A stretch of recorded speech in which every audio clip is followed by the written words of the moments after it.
इटाड़ी की टीम 2-0 से विजयी रही है।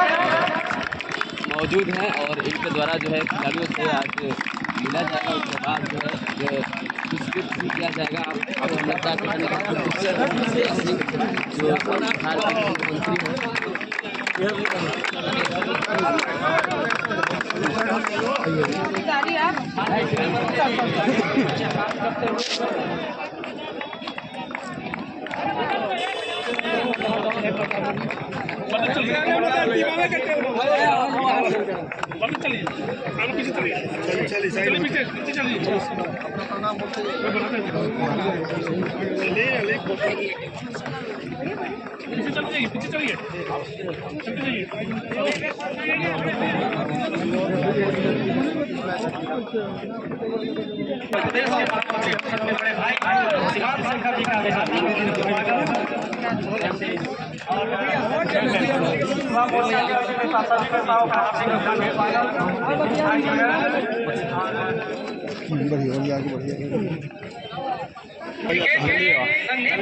बिहार के मुख्यमंत्री मंत्री जी का स्वागत करने के लिए बहुत देर से यहाँ बैठे हैं छोटे बच्चे और बेटियां।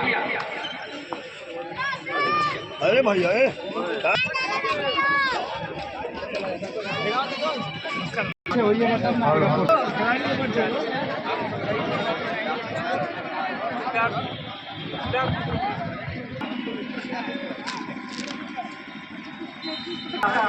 प्रारंभ कराया जाए।